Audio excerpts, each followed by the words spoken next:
దాన్ని ఎంతమంది సపోర్ట్ ఎలా చేస్తున్నారు? ఇప్పుడు మీకు ఒక మందులతో తగ్గ తాత్కాల రిజల్ట్ ఒక్క మందు వాడకుండా నాకు వచ్చిందంటే మందు వాడకుండా వచ్చింది ఖచ్చితంగా గొప్పదేగా, ఇంట్లో ఫుడ్తో వచ్చిందంటే. అట్లా నేనేమి మందులు ఇవ్వనమ్మా, డిఫరెంట్ డైట్స్ ఉంటాయి. ఎస్, నేను ఒకప్పుడు ఏం చెప్పాను, ఒబేసిటీ షుగర్ చెప్పాను, ఇదే కదా నేను చెప్పింది నా మీటింగ్, పబ్లిక్ మీటింగ్ అంతా ఇలా చెప్పాను. ఒళ్ళు తగ్గటమే మేజర్గా, ఆ తర్వాత షుగర్, మా అయితే బీపీ, థైరాయిడ్ లాంటి ఇదని, సోరియాసిస్ లైట్గా. ఇప్పుడు నా దగ్గర చూసేదంతా ఎవరు, క్యాన్సర్, డయాలసిస్కి వెళ్ళినాళ్ళు, rheumatoid arthritis, SLE, Sjogren syndrome, MCTD, Sharp syndrome, చాలా మంది పేర్లు కూడా అర్థం కాకపోవచ్చు, డెర్మటోమైసైటిస్, ఇంకా అనేక ఆటోమిన్ డిసీజులు, క్రానిక్ డిసీజులు, క్రానిక్ లివర్ డిసీజులు, kidney failure, end stage renal dialysis ఉన్నాళ్ళు, కిడ్నీలు షింక్ అయిపోయిన వాళ్ళు, చాలా మంది తెలియదు కిడ్నీలు షింక్ అయిపోయి పెరగదంటారు, చక్కగా పెరుగుతుంది కిడ్నీ దెబ్బ తగ్గుతాయి. ఎన్ని ఉన్నాయా, ఎన్ని కావాలంటే ఉన్నాయి, ఇప్పుడు ఎన్ని కావాలంటే అన్ని ఇస్తారు రిపోర్ట్స్, అన్ని సెట్ అవుతాయి అమ్మా. ఎందుకు సిటీ కాల్షియం స్కోరే ఒక పాయింట్ తగ్గదంటారు. సిటీ కాల్షియం స్కోర్ 5673.9 నుంచి 768కి ఒక 2 months వెళ్ళిపోయింది. అది బైపాస్ అయిపోతే చచ్చిపోతారన్నారు. 4747 ట్రైగ్లిజరైడ్స్ 400+ వచ్చేసింది 1 monthలో. 983 ఉండే టోటల్ కొలెస్ట్రాల్ 300+ వచ్చింది. అట్లనే హెచ్డిఎల్ మూలకు వచ్చిన ముసలమ్మ కూడా 100 దాటుతాయి. ఏం కావాలి గుండె, ఇంకా పేస్ మేకర్ వేద్దామని చెప్పి ఒక అతనికి హోల్డర్ స్టడీస్ చేసి కూడా మన చెప్పిన వాళ్ళకి కూడా, అంటే హార్ట్ రేటు పడిపోయింది బాగా, పడిపోయిన వాళ్ళకి కూడా వాళ్ళకి అంతా స్లీప్ యాప్ని అసలు తగ్గదని చెప్తారు. స్లీప్ స్టడీలు తెలిసింది. సిప్యాప్ బైప్యాప్ సజెస్ట్ చేసిన పర్సన్కి మందులన్నీ పెంటకు పారించి 4 రోజులు రెడీ చేయించాను. 68కి వచ్చింది స్లీప్ స్టడీలో అంతా పోయింది. హోల్డర్ స్టడీ చేస్తే ఎవ్రీథింగ్ ఇస్ నార్మల్. ఇది వైద్య శాస్త్రంలో ఒక మిరకిల్. అంటే గుండెకి సంబంధించి ఎలక్ట్రిసిటీ ఇచ్చే పంపింగ్ రేట్ కూడా విఆర్క డేట్ సెట్ చేస్తాయింది. సిటీ కాల్షియం ప్లేక్ను కొరుకు తినేస్తాయింది. 4700 ఉండే కాల్షియం ట్రైగ్లిజరైడ్స్ 0 అయిపోతున్నాయి. మొన్న మధ్య పాప టైప్ 1 డయాబెటీస్కి వస్తే మెల్లకను 4 రోజుల్లో పోయింది. స్పష్టమైన మెల్లకను పోయింది. మిరకిల్స్ జరుగుతున్నాయి. స్పెరమ్ కౌంట్, మన ఒక అతను వచ్చాడు అజుస్పెర్మియా అని, అతను పెళ్ళైన దగ్గర నుంచి 7 సంవత్సరాల్లో అతని స్పెరమ్ కౌంట్ 0. ఎన్ని హాస్పిటల్ తిరిగినవల దెబ్బకి మిలియన్లకు వచ్చేసింది. సోరియాసిస్ ఎగ్జిమా 18 ఏళ్ళ నుంచి 20 ఏళ్ళ నుంచి లేదా 40 ఏళ్ళ నుంచి ఒళ్ళంతా కుళ్ళిపోయి ఒక అతను కూర్చుని లేస్తే 1 కిలో పొట్టు రాలుతుంది. ఆ ప్లేస్లో వెనకమల ఓడవాలి వెనకమల. అలాంటి పరీక్షకి 17 ఏళ్ళ నుంచి అలా ఉంటే జస్ట్ 1 or 2 months అతను కొత్త స్కిన్ వచ్చేసింది కంప్లీట్గా. ఇవన్నీ 8 ఏళ్ల క్రితం జరిగిన వాళ్ళు కూడా ఇవాళ నార్మల్గా ఉన్నాళ్ళు, వేల మంది నిలబడిపోయింది. ఒక డైట్ చేస్తే నేను ఒక 50 kgs తగ్గాను అనుకోండి, బిఎంఆర్ కట్ అవ్వకుండా. మళ్ళీ ఇది కూడా చెప్పు, 50 kgs తగ్గాక డైట్ అనేది చేంజ్ అవుతా? మంచి పాయింట్ అడిగో. ఇప్పుడు ప్రపంచంలో డాక్టర్లకో లేదా ఇతర వాళ్ళకో డైటీషియన్లకో వాళ్ళకో వీళ్ళకో ఎందుకు తగ్గుతుంది, నాకెందుకు తగ్గుతుంది? నేను ఏదైతే మూలకారం లాభయ్యారో మూలకారణాన్ని సరిచేస్తా. ఇప్పుడు నేను డైట్లో రిఫైండ్ ఆయిల్ లేదు కదా, కొబ్బరి నుండి నేచర్లు ఇస్తాను కదా, డైట్ తర్వాత కూడా రిఫైండ్ ఆయిల్ రాదు. అర్థమైందా? డైట్ తర్వాత కూడా రిఫైండ్ ఆయిల్ రాదు. ఏమొస్తుంది, నువ్వు వెళ్ళి వేరుశనగ గింజలు కొనుక్కుని గానక దగ్గరికి వెళ్ళి గింజలు పట్టించుకో. నా డైట్లోకి వేరుశనగ ఆయిల్ లేదు కానీ పోస్ట్ డేట్కి వచ్చి పట్టించుకో. నువ్వులు కొనుక్కుని ఎండబెట్టుకుని గానక దగ్గర క్యాన్లో ఆడి దగ్గర తీసుకెళ్ళు, ఆయిల్కి ఒక క్యాన్ తీసుకెళ్ళి 2 వేసిస్తాడు. ఆడికి 20 రూపాయలు 30 రూపాయలు కిలోకి ఇవ్వు, నువ్వు ఆయిల్ తెచ్చుకో. నువ్వు ఇంట్లో పాలు తెప్పించుకుని చక్కగా వెన్న చేసి నెయ్యి చేసి నీ పిల్లలకి పెట్టు. కొబ్బరి నువ్వు వాడించుకుని చేయి. వీటితో చేసుకో, సంస్కరించా. ఇన్నాళ్ళు నువ్వు ఆ పెంట ఉప్పు తిన్నావు, కెమికల్ ఉప్పు. ఇక కూడా నా డైట్లో కాదు, తర్వాత కూడా వేసుకో. 1000 సంవత్సరాలు మనం తిన్నా నేచురల్ ఉప్పు వేసుకో. సముద్రం ఇచ్చిన ఉప్పు ఉంది, rich source of iodine, rich source of natural iodine నుండే సముద్ర ఉప్పు ఉంది, వేసుకో. అలానే కారం తినమాక జీవితంలో. ఒకవేళ ఎందుకని 37 లేయర్లు పురుగు మందులు కొంటున్నారు కాబట్టి డైట్లోనే కాదు, డైట్ తర్వాత కూడా వాడమాక, నీ పిల్లలకి హాని జరుగుతుంది. 37 లేయర్లు పచ్చిమిరకాయ చిన్న పింద నుంచి పండుమిరకాయలు 10 లేయర్లు కొడతారు. ఆ తర్వాత ఒకప్పుడు ఉండే ఎన్నటం అనే ప్రాసెస్ కూడా లేకుండా ఇప్పుడు వీటిని తీసుకెళ్లి గోడౌన్లో పడేసి మగ్గబెట్టి దాన్ని హోల్సేల్ మార్కెట్లో తీసుకెళ్లి మీ ఆయన వెళ్ళి హోల్సేల్ మార్కెట్లో కొనుక్కొచ్చి కారం మిల్లు కారం ఆడి తెచ్చి పెడితే 37 లేయర్లు కొట్టి కాలకొట్ట విషయం మీ కారంలో అలాగే ఉండి మీ పిల్లలందరూ సర్వరోగాలు వస్తున్నాయి. ఆ కారాన్ని నువ్వెలా వాడతావు? కారం తీసి పెప్పర్ వాడుకో. పెప్పర్లో పురుగు మందులు కొట్టరు. తోక మిరియాలు వెరిఫై చేసుకున్నట్టు వాడుకో. నీ పిల్లల ఆరోగ్యం, నీ కుటుంబం, నీ భర్తను కాపాడుకో. అట్లా నీళ్లు తాగిచ్చు. ఇంతకుముందు లీటర్ తాగేవాళ్ళు, సమస్త రోగాలకు గురయ్యేవాళ్ళు. కాళ్ళు నొప్పులు కారణం ఏంటి? బోన్స్కి 26% వాటర్ కావాలి. కీళ్ళ నొప్పులు, మజిల్ నొప్పి కారణం ఏంటి? 78% బోన్కి మజిల్కి వాటర్ కావాలి, ఇవ్వట్లా సస్తున్నారు. మన ఒంట్లో లిక్విడ్స్ ప్రాసెస్, డైజెస్టివ్ ఎంజైమ్స్ 8 నుంచి 10 లీటర్ల ప్రాసెస్ జరుగుతుంది. ఇక్కడ నుంచి లాలాజలమైన డైజెస్టివ్ ఎంజైమ్ 1.5 లీటర్ వస్తుంది. లివర్ ఇచ్చే బయలు జ్యూస్ 500 ml అది కాన్సన్ట్రేట్ చేసి మన గాల్ బ్లాడర్ ఇస్తుంది. ఆ తర్వాత ప్యాంక్రియాట్ ఎంత ఉంటుంది, పిల్ల కొంక ఎంత ఉంటుంది, అది 1.5 లీటర్ ఇస్తుంది డైజెస్టివ్ ఎంజైమ్స్ని. అలానే స్టమక్ యాసిడ్స్ ఎన్ని కలిపితే 2.5 లీటర్లు ఇదంతా వచ్చి ఇంత లిక్విడ్ ప్రాసెస్ చేస్తే నువ్వు ఇచ్చేది ఎంత? ఆ తొక్కలో నువ్వు దాగే 7-8 గ్లాసులు, 6 గ్లాసులు, 7 గ్లాసులు. ఈ ప్రపంచంలో ఈ డైట్ ఇన్ని విజయాలు సాధించడానికి ఇంత ధర కారణం ఏంటంటే నేను ఒక్కడనే 4 నుంచి 5 లీటర్ల నీళ్ళు ఇస్తాను. నా దాంట్లో ప్రోటోకాల్ 5 లీటర్ల నీళ్ళు, 4 లీటర్ల నీళ్ళు నార్మల్ వాళ్ళు తాగండి. 5 లీటర్ల నీళ్ళు ఎలా సిస్టమేటిక్గా ఆయన ఎవరో చెప్పినట్టు పొద్దున్న లేవగానే 2 లీటర్ల నీళ్ళు తాగు, రోజంతా కలిపి లీటర్ తాగు. ఇది కాస్తే సిద్ధాంతం సచ్చూరుకుంటారు. ఎవడైనా సరే గుర్తుపెట్టుకోండి, మీ ద్వారా చెబుతున్నా, 1/2 లీటర్ మించి నీళ్లు తాగారా సచ్చారే, మీరు సచ్చారే. డైజెస్టివ్ ఎంజైమ్స్ మొత్తం సర్వనాశనం అవుతాయి, ఎలక్ట్రోలైట్స్ మొత్తం ఊడ్చుకుపోతాయి. Not more than 300 ml at a time. Only ఉదయం మాత్రమే మీకు 1/2 లీటర్ అలౌడ్, ఎందుకంటే రాత్రి గ్యాప్ ఉంది కాబట్టి ఉదయం అలౌడ్. మిగిలిన టైం అంతా not more than 300 ml at a time. గంటకోసారి ఖచ్చితంగా తాగండి. ముఖ్యంగా ఆడవాళ్ళు కూడా ఇదంతా తాగండి, పద్ధతిగా తాగండి.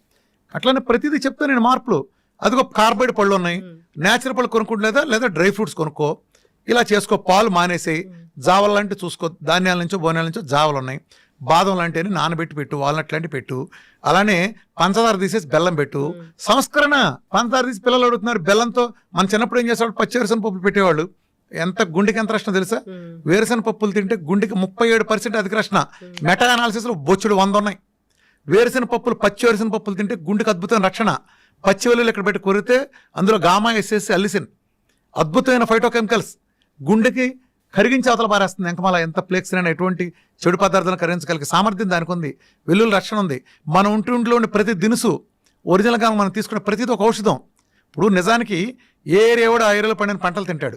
అమెరికాలో ఆడికి యాపిల్ పండుద్ది, ఎందుకని ఆడు చలిలో ఉంటాడు.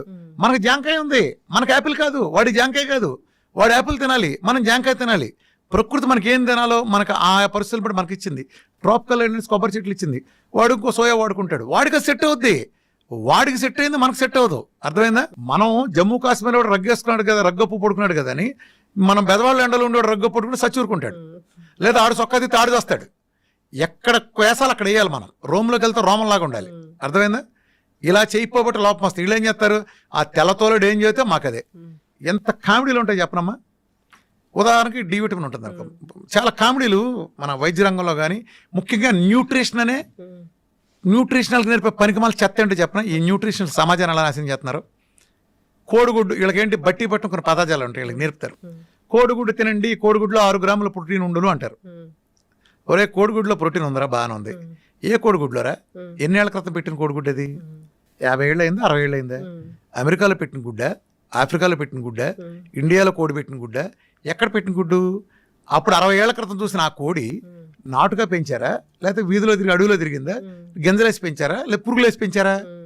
ఏ వాతావరణంలో పెరిగింది? కోడి ఎట్లా పెట్టింది? అట్లానే చాలా ఉంటాయి కదా దాంట్లో. ఇప్పుడు ఆ గుడ్డులో ఎంత ప్రోటీన్ ఉందన్నావు, ఆ గుడ్డును ఉడకపెడితే కూడా అదే ప్రోటీన్ ఉందా? ఇప్పుడు ఆ గుడ్డును ఆమ్లెట్ వేస్తే అదే ప్రోటీన్ ఉందా? ఆ గుడ్డును ఉల్లిపాయతో కలిపి ఆమ్లెట్ వేస్తే స్టిల్ అదే ప్రోటీన్ ఉందా? ఆ గుడ్డుని పులుసులో పెడితే, చింతపండుతో కలిపితే అదే ప్రోటీన్ ఉందా? దానిలో టమాటాలు, వంకాయలు వేసి ఒక ఫ్రై కూర చేస్తే దాంట్లో కూడా అదే ప్రోటీన్ ఉంటుందా? పిచ్చి చేష్టలు, పిచ్చివాగుడు, ఇదే తంతు. ఈ చెత్త సిద్ధాంతాలు పెట్టి సర్వనాశనం చేశారు. ఇప్పుడు బెండకాయలో ఇంత పోషకాలు ఉన్నాయంట అనుకో, మా ఉదాహరణకి ఏదో దాన్ని తీసుకో, పలానా దాంట్లో ఇదంతని అంటే పచ్చి చికెన్లోనే తీసుకో. ఉదాహరణకి చికెన్ తీసుకో, అందరూ తినేది కదా తెల్లారులేస్తే. చికెన్లో 300 గ్రాములు ఫ్యాట్. సేమ్ క్వశ్చన్, 300 గ్రాముల ఫ్యాట్ లేకపోతే 250 గ్రాములు ప్రోటీన్ అన్నారు అనుకో. 250 గ్రాములు 300 ప్రోటీన్ పచ్చి చికెన్ తింటే ఉంది కదా, లేకపోతే ఉడకేసిందా? ఎలా ఉడకేసింది? సిమ్లో పెట్టి ఉడకేసిందా, హైలో పెట్టి ఉడకేసిందా, లేదా బొగ్గుల మీద కాల్చిందా, దాంట్లో పులుసు చేసిందా, రోస్ట్ చేసిందా, తండూరి చేసిందా, చిన్న స్మోక్ మీద 24 గంటలు కాసిందా? దేంట్లో ఉంది? ఫ్రిడ్జ్లోంచి తీసి దాంట్లోనే మైక్రోవేవ్లో పెట్టిన దాంట్లో ఉందా, లేదా మ్యారినేట్ చేసి పెట్టిన దాంట్లో ఉందా? ఇంకో కాంబినేషన్ కలిపితే, దాంతోపాటు ఇంకో 4 కాంబినేషన్ కలిపితే దాంతో ప్రాపర్టీలు మారలేదా? చల్లారిపోయిన తింటే ఎలా ఉంది, వేడుకుంటే ఎలా ఉంది? ఎక్కడుందిరా ప్రోటీను? తొక్కల లాజిక్లు మీరును. ఈ ఎల్సిహెచ్ఎఫ్ డైట్లు అంతా అనే ఒక చెత్త సిద్ధాంతం. అంటే అది ఒరిజినల్ ఇంటెన్షన్ మంచిదే. అది ఎలాంటిదంటే, పెద్ద ఏనుగుంది అనుకో, దానికి ఒక కందిపప్పు గంజిచ్చి వాళ్ళకి ఇదే ఆహారం పండగ చేసుకోండి అని చెప్పడం ఎంత ఇదో. ఈ ఎల్సిహెచ్ఎఫ్ డైట్లు పేరు వచ్చిన వీళ్ళు ఉంటారు, వీళ్ళు మార్చరు. ఈ ఫుడ్లో ఫ్యాక్ట్లో లెక్కేస్తారు. నా డైట్ చూసారు ఎందుకు సక్సెస్ అయిందో. ఈ ప్రపంచం ఉండే క్యూటో డైట్స్ మొత్తానికి వీఆర్కే డైట్ తేడా ఏంటి తెలుసా? చాలా మంది సన్నాసులు తెలియదు క్యూటో డైట్ ఏదో అంటుంటాడు. క్యూటో డైట్ ఎవడరా క్యూటో డైట్ అంది? ఏ క్యూటో డైట్ తీసుకొచ్చి దాంట్లో చెప్పండి రా, ఎవడు తాగిచ్చాడు 100 గ్రాముల ఫ్యాట్ ఎవడు తాగిచ్చాడు రా చెప్పండి రా. ఒకటి పేరు చెప్పండి రా, అసలు ఫ్యాట్ తాగిచ్చినాడు. కొబ్బరి నూనె డెఫినేషన్ చెప్పండి రా. ప్రపంచం అంతా ఒరిజినల్ నమ్మితే వీరమాచంద్ర రామకృష్ణ అనేవాడు ఒరిజినల్ కోకోనట్ ఆయిల్ పెంట కొప్పది, దాని డ్రైనేజ్ పెంటనేమని చెబుతాడు దానికంటే. ఒరిజినల్ అంటే నాన్ సెన్స్. ప్రపంచం మొత్తం చేసే పరిశోధన అదే. కోకోనట్ ఆయిల్ ఒరిజినల్ వేరు. నేను వాడే కోకోనట్ ఆయిల్ వేరు, నేను వాడే నెయ్యి ప్రపంచంలో ఎవరు వాడరు. వాడేం చేస్తాడు సన్నాసి? నెయ్యి అంటే ఏంటి? పాలను సన్నగా కాస్తే పాల మీద మేగడ వస్తుంది, పాల మీద మేగడిని కొంచెం పెరిగేసి తోడేస్తే పెరుగు మీద మేగడ అవుతుంది, పెరుగు మీద మేగడిని మజ్జిగలో వేసి చిలికితే వెన్నపూస వస్తుంది, వెన్నపూసను కనుక కాస్తే కమ్మటి వాసన 25 అర్థమయ్యేటట్టు వాసన వచ్చే ఒక కమ్మటిది వస్తుంది. ఇదిగో మా లక్ష్మక్కళ్ళింటో నెయ్యి కాస్తున్నారు, ప్రపంచం అంతా తెలుస్తుంది. అది వాసన అడుగును పూసలుగా ఉంటుంది. ఈ దౌర్భాగ్యులు పచ్చిపాలలో మెషినెట్ ఒక లిక్విడ్ తీసి దానికి నెయ్యి అంటే ఫర్మెంటేషన్ ఎక్కడ ఉందో దానికి అసలు నీ ఇష్టం వచ్చిన పేర్లు పెడితే తొక్కలోది ఫ్యాట్లు పచ్చిపాల నుంచి మిషన్ పెట్టి తీయటం ఏంటి అసలు? చెట్టు మేంచి కొబ్బరికాయ రాలిని ముదిరిపోయి రాలి కింద పడిన తర్వాత అలాగే తీసుకెళ్లి పీస్తో సహా దాన్ని అటక మీద ఉంచండి, నీడలో అటక మీద ఉంచండి. 10 నెలల నుంచి సంవత్సరం తర్వాత అందులో ఉండే సహజంగా ఉండే పాలు కాస్త నీళ్లు ఆవిరైపోయి ఫెర్మెంటేషన్ ప్రక్రియ జరిగి ఆ ఫెర్మెంటేషన్ ప్రాసెస్లో ఇది ఆయిల్ కింద మారుతుంది. ఎలా? ఒక పుల్లగా ఒక రసం మామిడి పెంద రసం చెట్టుది మామిడి పెంద చిన్న రసాలు ఎంత పుల్లగా ఉంటుంది తింటే, పచ్చిగా ఉంటే. అదే ముగ్గిన తర్వాత అమృతం కంటే తీపిపోతుంది. అదేంటి ఇదే కాయ అలా అయింది? ఒక గొంగళ పురుగు సీతాకొక చిలక అవుతుంది కదా. ఒక గొంగళ పురుగు ఎంత అసహ్యంగా ఉంటుంది, చూడటానికి జలదరిస్తుంది. అదే సీతాకొక చిలక ఎంత అందంగా ఉంటుంది. రెండు ఎక్స్ట్రీమ్. సేమ్ అలానే ఒక ప్రాపర్టీస్, ఎలాంటి ప్రాపర్టీస్? నా కొబ్బరి పాలు ఎక్కడ 10 నెలలు అటక మీద ఉంటే సహజంగా జరిగే ప్రాసెస్లో ఆ ప్రాసెస్ జరిగేది ఎక్కడ? అందులో 10% కాయలు మీరు అప్పుడు కానీ కొట్టు చూస్తే 10% కాయలు బూజు ఉంటుంది, అవి తీసి పక్కనట్టండి. మిగిలిన కాయలు ఎండబెట్టండి, చెక్కగాన దగ్గర తీసుకెళ్ళండి, చెక్కగానలు ఫ్రిక్షన్ లేకుండా పిండండి. తక్కువ వేడితో వచ్చే ఆయిల్లో పోషకాలు ఉంటాయి. అమృతం, ఔషధం. ఈ ప్రపంచంలో అలా అసలు కోకోనట్ ఆయిల్ ఇచ్చేది నేను ఒక్కడనే. అన్ని కీటో డైట్లో తెలుసుకోండి, తేడా తెలుసుకోండి. మిగిలిన అందరికి డైట్ వీఆర్ ఎందుకు భిన్నమైందో ఇది అర్థం చేసుకోండి. ఎవడో అసలు ఆయిలే వాడ్డు.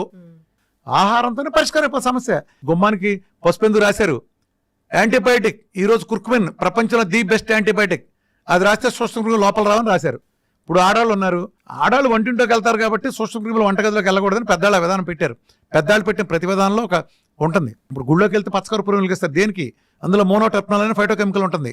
మెదడుకి కామ్నెస్, ప్రశాంతతనిస్తుంది, అందుకు వెలిగిస్తారు. అక్కడ ప్రధానంగా లాజిక్ ఉంటుంది. ఒక్కో దేవుడికి ఒక ప్రసాదం ఎందుకు పెట్టారు? అందరి దేవుడికి ఒకే ప్రసాదం పెట్టచ్చుగా.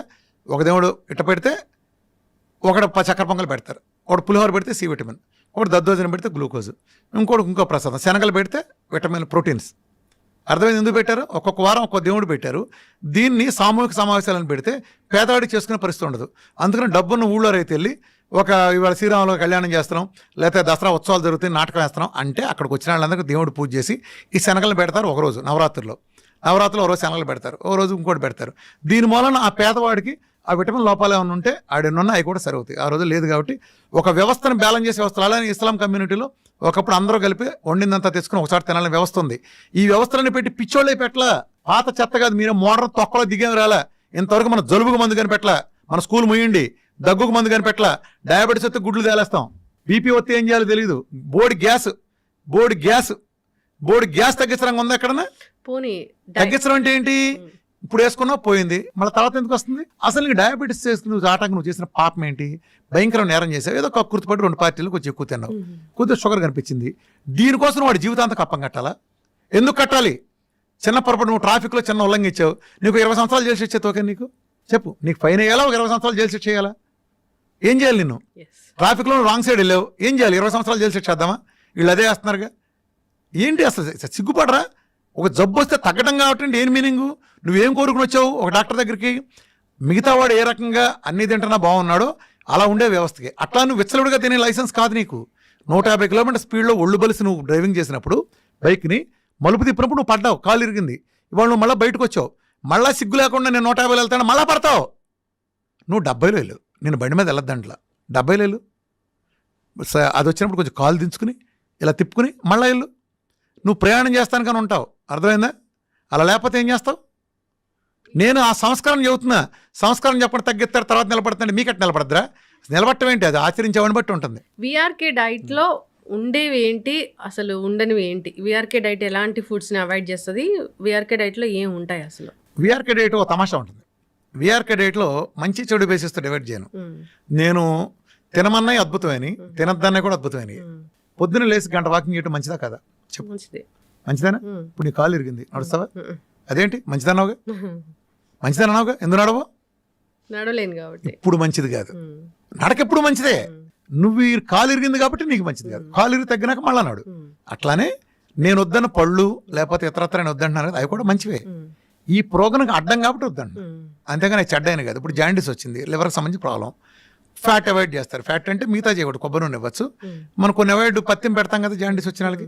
ఎందుకని ఆ టైంలో ఆ ఆర్గానికి తాత్కాలిక ఇబ్బందిని వద్దంటాం. ఇది నేను వద్దంది చెడు మంచి బేసిస్ కాదు, ఇది ఒక మెటబాలజీ మార్చే ప్రోగ్రామ్. ఈ ప్రోగ్రాంకి పనికొచ్చేది, ఈ ప్రోగ్రామ్ పనికిరానే బేసిస్ మీద ఉంటుంది. నేను తీసుకోమన్నదంతా మంచిదే, తీసుకోనంతా చెడ్డది కాదు. సార్ ఒకటేసారి మొత్తం డైట్ అంతా చేంజ్ చేస్తే మరి ఏం ప్రాబ్లమ్స్ రావా? ఏమారాగా ఏమైంది, మంచి చేస్తానికి చెడు చేయటానికి బ్యాడ్ కానీ ఇన్నాళ్ళు దరిద్రంగా చేస్తా, రోజు బాధించుకుంటా, మంచి తీసుకుంటా నష్టం ఏంటి నీకు? జనరల్ గా మనం ఫుడ్ రైస్ తీసుకుంటా ఒకటేసారి మిల్లెట్స్ లోకి వెళ్తే బ్లోటెడ్ స్టమక్ అలాంటి ఇష్యూస్ వస్తాయని చెప్తారు కదా, అట్లా ఉండదా? తాత్కాలికం అమ్మా, ఇందులోనే ఇబ్బంది ఉంటుంది. ఇప్పుడు ఇల్లు మారి మంచి ఇంట్లోకి వెళ్తావు, ఇబ్బంది ఉండదా? చెప్పు. అత్తారింటికి వెళ్ళగానే అన్ని బ్రహ్మాండంగా ఉంటాయి అందరికి, ఆడపిల్లలందరికీ. మొదట్లో కొంత అలవాటు పట్టక ఇబ్బంది పడతారు కదా, దేంట్లోకైనా అంతే. నువ్వు కొత్త దాంట్లోకి వెళ్ళినప్పుడు మొదట్లో కొంత ఇబ్బందులు ఉంటాయి, అది తాత్కాలిక ఇబ్బందులు. దాన్ని సింపుల్గా అధిగమించుకుని మనం గోల్ని దృష్టిలో పెట్టుకుంటే వెళ్తాయి. దేనికైనా ఒక టాప్ ర్యాంక్ వచ్చిందంటే రోజు 18 గంటలు కష్టం ఉంది కదా వాడిది. రైతుకి అద్భుతమైన పంట పండించారంటే 6 నెలలు కష్టం ఉంది కదా వాడి వెనకమాల. ఇవేమీ లేకుండా ఎలా వస్తాయి? ఒక టెండూల్కర్ వెనకమాల, ఒక మహేష్ బాబు వెనకమాల, వీళ్ళందరి వెనకమాల సక్సెస్ వెనకమాల కష్టం ఎంత ఉంది, త్యాగం ఉంది చాలా. అయితే ఇప్పటి వరకు ఏం జబ్బులు లేవు, డయాబెటీస్ ఇలాంటివి ఏమైనా వస్తాయని భయం ఉంది అన్నప్పుడు ఏ వయసు నుంచి జబ్బు ఉంది, ఏ వయసు నుంచి డైట్లు అనేవి స్టార్ట్ చేయాలి? విఆర్కే డైట్ ఏమైనా రాకుండా, జబ్బులు రాకుండా ప్రివెన్షన్ లాగా ఏమైనా పనిచేసేది ఉందా? Simple logic.